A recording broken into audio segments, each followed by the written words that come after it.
Man, Rooster, it's got to be 5 o'clock somewhere.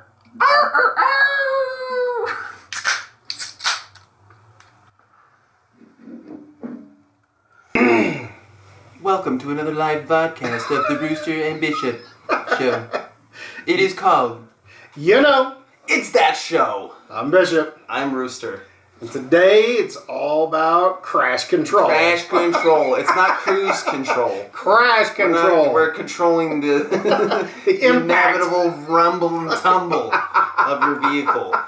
We're talking about some stories in our past that involve vehicles and crashes and unfortunate events. I know that you've got a couple more than me with the years that you have on me. I do, but I mean, I don't have as many as other people I know. I mean, sure. I know some really good stories, but me personally, I've got a few, and then you've got one that I just don't. I still to this day don't understand how in the hell you did this. Dude, Metallica will get to you. You're hopping in your car with your friends, you're lit, you're ready to head somewhere, and then you fucking got For Whom the Bell Tolls jamming. Bennett. I was fucking whipping, dude. I was so, I hadn't heard the song in so long, I was so hyped. Fucking slam it reverse, I got 4 of my friends in there, I'm just gassing backwards, probably doing 30. Fucking just hyped to get out of there, having a good time. BAM! I was like, what the fuck? I was following a little line of ice in my mirror, but the ice, it unfortunately weaved off of the road, and I didn't realize. So I was like, oh shit. Put it in drive, pulled it from the car. My friends all hop out first, and they're looking at the back of the car. I get out, and I'm like, how bad is it? Is it all right? Every one of their faces is... I was like, no. Walk around in the back, the entire rear end of my taillight, side panels of my car. It was bad. Fucking smashed in. Yep. I was like, no. Yep. No, my dad is going to take me back to being a 6-year-old kid and spank the absolute shit out of me because I'm being a fucking idiot. But... So we get out of the car, there's fucking trees and limbs and everything stuck in the fucking panels. We're ripping them out, trying to make it somewhat presentable so I can at least get it fucking home. I'm driving home with my bumper dragging along the ground the whole fucking way home. That was terrible. And I still drive that car today with a smashed rear end. So that is my beater. Yes, you do. You know, I grew up in an area. There's a lot of ag, so a lot of kids back in the day, local law enforcement knew that, you grew up on a farm, so you had to get A to B, but your parents couldn't always be there, so they'd have another car or pickup or something you drive around. So here I am, and I won't say how old I was, but I was gonna say I can definitely tell you I wasn't legal driving age, but we had this little Nissan Datsun little car that my mother had bought, and that's what I used to drive me and my siblings around in to get from point A to point B to get things done, But it was a stick, and that was the very first stick I ever learned to drive on besides tractors. And let me tell you, when you're a kid and you have to learn how to put a manual transmission in a car because you just ate the gears out of one. Fuck. Now, luckily, I mean, it wasn't horrible. I mean, I've got mechanical experience. I bet Grandpa McGurney was happy. But I'll tell you right now, it was not easy for a kid to get up underneath there, and shift around this transmission and do all that work. But that was my first basically crash story. So what were you doing? Were you? I was just driving. I just didn't know how to shift gears correctly. Oh, so I was okay. just, so you were just grinding them. I thought you were saying you were like fucking. No. Had an episode where you. That same little car, it lasted so long. We had it for such a long period of time, and I am actually a really good driver, and so coming home, I was in high school. And for whatever reason that day, I was driving that car as opposed to one of my trucks or even my Mustang. I was driving this car. And I'm going down this road, this county road. The roads have been paved, but it's a little icy, right? And I come around this, and for some reason, and I still to this day, I don't know what happened, but one of the tires just caught one of the snow ruts. And I went right off the edge of this thing, hit this mailbox. Oh, and shit. It literally ripped the whole passenger side front end of this car out. Oh, fuck. Half axle, everything. Oh, my God. Come to find out. Was it like a concrete fucking mailbox? So come to find out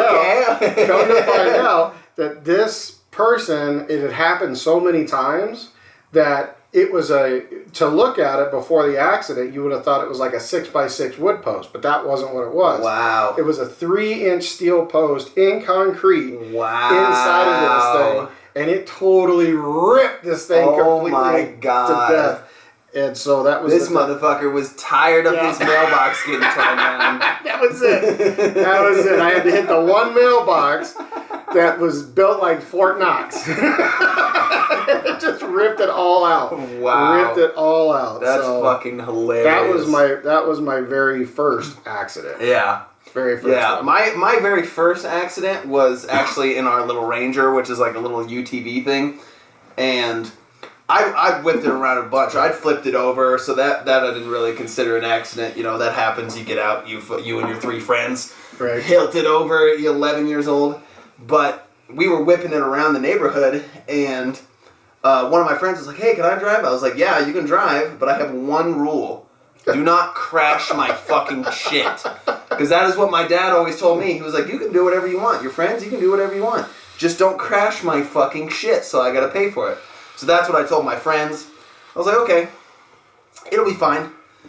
He gets in the car. We're literally right at the end of our road, 100 feet, 200 feet from the house. As soon as we get in the car, he fucking gasses it. The rear end starts coming out. He goes to turn into my driveway, and my driveway is like a little bridge. It's kind of elevated, and then you fall down in the rest of the yard. Fucking tries to whip it in the driveway. I'm not wearing a seatbelt. I was not even ready for him to go this ham. So the UTV slides off the edge of this little bridge driveway and fucking slams the ground. My legs and my arm have fallen out because I'm half hanging out.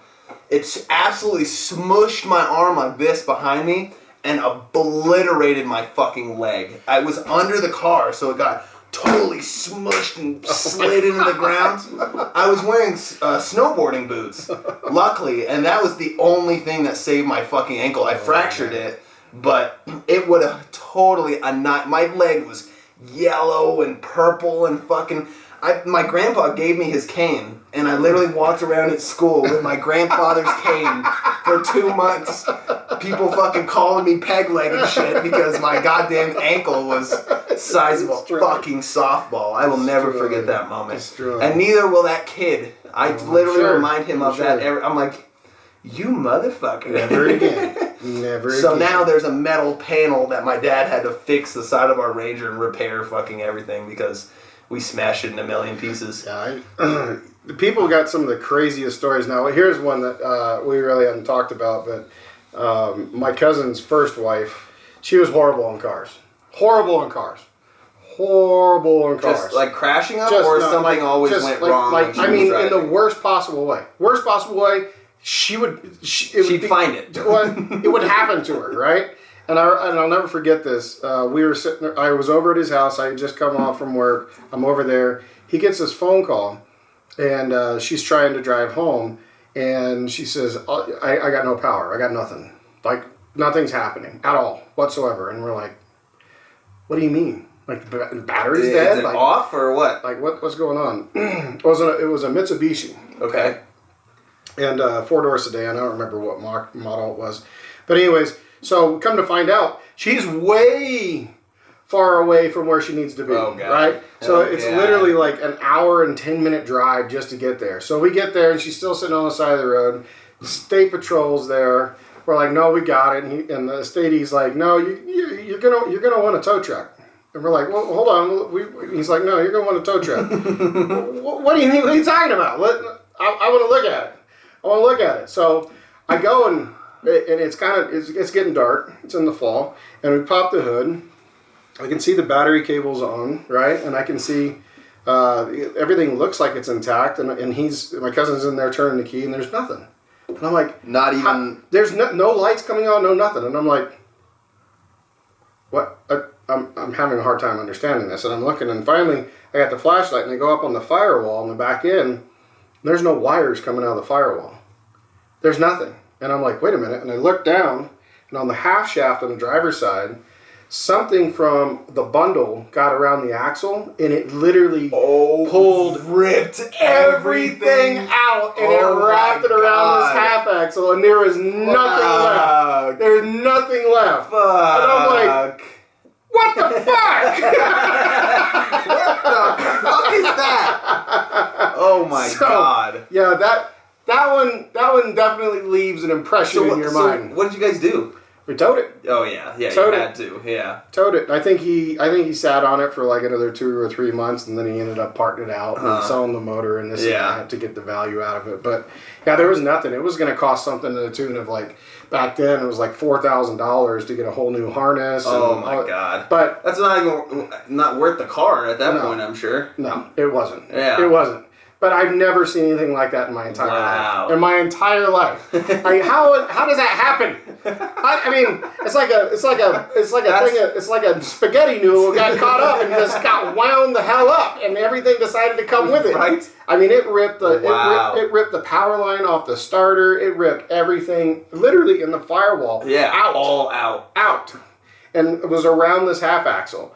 And when we ended up breaking this car down, I remember it was like a week later. When we pulled that half axle out, I mean, it had a ball of wire around it the size of a basketball. I'm sure. I'm like, how did you do this? Oh my god! But she was the worst. She was the worst with vehicles. Like, if it could happen, it would happen. It would happen. My brother's wife is exactly like that. Anything that can happen, it always happens to her.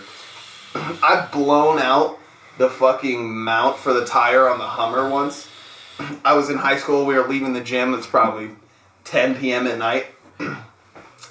So the Hummer can drift around. Snow is not his friend. No. Snow is not his friend. No. Okay. But this Hummer, you get on the gas in this fucking Hummer and it'll pull a fucking corner. That shit is powerful. So we're leaving. I fucking romp on the gas. Pulls around sharp left, and in front of me there's a little planter island with bricks around it and shit. I got this, bro. I'm a fucking NASCAR driver. So I fucking stop it, and I go to whip around the other way to get around this little island, and I don't get quite enough. It don't get quite enough. And as soon as we come around, the front left tire clips this little planter, blows out the front of the fucking Hummer. Boom! Everyone in the car fucking shit. All my friends are like, oh shit. The planter was all over the motherfucking parking lot. I had destroyed it. I was like, oh shit, we gotta get the fuck out of here. Go to throw it in reverse. Bang. I was like, what the fuck? The car's not moving. I was like, what the fuck? Put it in park and get out. The driver's side tire is literally horizontal, sitting on the ground. Fucking horizontally. I was like, this is a little bit worse than I thought. This is a little bit worse than I thought. I was like, oh no. Both of my parents are out of town. So I'm like, oh fucking shit. I called AAA because my mom and dad always tell me, just call AAA if you're stranded anywhere, they'll get you out of there. I call them and they're like, okay, yeah, we'll have a tow truck there to pick you up. Did you call the police? And I'm like, no, I didn't call the police. And they were like, yeah, you should call the police, make sure everything's fine. So I call the cops. The cops roll up, and they see the giant fucking drift mark that drifts all the way around the parking lot and then straight into that fucking planter. And they're like, what is this? What is this right here? It starts about a fucking quarter mile back there and leads right into that planter. And so they asked me about it, and I was like, I left the parking brake on, you guys. I'm so I left the parking brake on, and that's why I lost control. I was trying to gas it. I couldn't figure it out. You gotta play fucking like you're an idiot. So I'm like, yeah, the parking brake, it totally just threw me out of whack. I couldn't even slammed right into it. So I ended up having to fucking, that little excuse saved me from reckless driving and brought it down to a careless driving ticket. So I still had to do the classes and shit. But that saved me. And then, rather than take it to a shop or anything, I just had the AAA. They asked me what to do with the car. I said, just drag it and put it in my fucking yard. I was like, I'm not taking it. I was like, my dad will deal with it when he gets back. So my dad gets back, from his business trip and just sees the Hummer out in the middle of the yard with the fucking wheels horizontal under it. Oh my, he was so fucking pissed. I'm sure. It's so bad. It's so bad. You know, we talked about this story, and you really like this story, so I'm gonna let everybody know. I'm gonna tread lightly here. Yes. This is what I wanted to hear. So years ago, where I grew up, we had these drive-ins, kind of like the A&W drive-ins, but you know, they'd be called something, you know, corny, like a Frosty King or a Queen Dairy, or you know, just off-brand shit. It was a burger joint. It was a drive-in. So all of us used to go with our cars and we'd hang out on the weekends. Well, this one summer, there's these older guys, and I equate this to Matthew McConaughey in Dazed and Confused. Yeah. When, you know, he's just hanging around all these, you know, these older guys hanging around all these young girls. But anyways, none of us liked them, and they would cause all kinds of trouble. And they were from like a different town. Yeah, they were a county over or something, 2 counties over. But so these guys ended up getting their rear axle wrapped with a 1/2-inch link chain to a 6-inch concrete-filled, what do they call them? The barriers, the parking barriers, what are they called? Yeah, well, a big concrete post. Yeah, post, right? Yeah. And they got antagonized because they were driving this beautiful built-out 64 Nova, 65 Nova, actually a 65, 66, something like that, Nova. Had a big block in it. It was a mean car.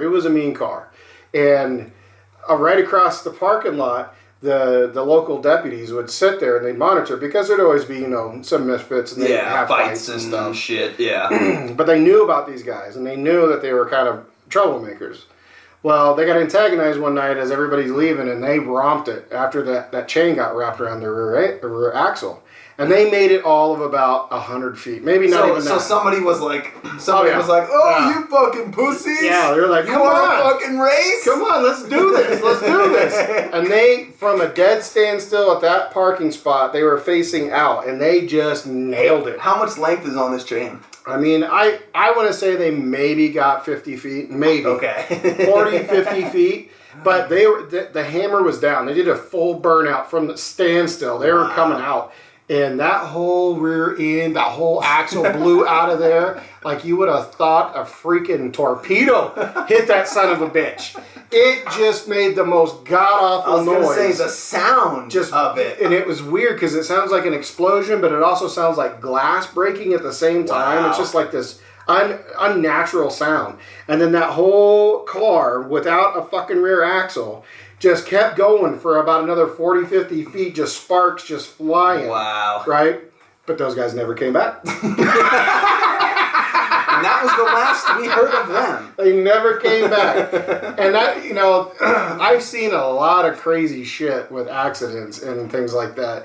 But that was just something you have to experience it. Oh, that's what I'm saying. I can't imagine the sound. I mean, just the force of that. Just yanking that rear end right out. You would have thought it was Hiroshima at a local level. Just kaboom! Gone! Jesus You've been annihilated. Christ. So yeah, that is savage. That is so savage. Yeah. I would have been like, if I was them or even a bypasser, I would have been fucking shocked. That's fucking absurd.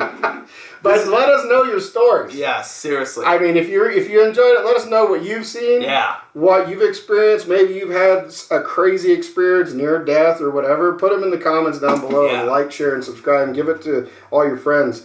But yeah, I don't envy accidents. I don't envy, because it's so expensive anymore. Oh yeah. Yeah. It's so expensive. They're computers now. They're not mechanical. They're computers. So right. So you can't do anything to it yourself. Right. You're basically. But no matter. I mean, there's crazy stories out there. So let us know. Yeah, that was what was that? 2 stories apiece. I'm sure we each got more. I've got more. But you really like that whole explanation of that. Yeah, that's fucking insane. Yeah, that's not your average car story that you'll hear. But unless the next round's on you, we gotta go. Cheers, folks. Thanks for watching. Thank you. That does it for today's video, guys. Thanks for watching. Be sure to leave a like and subscribe to, that show.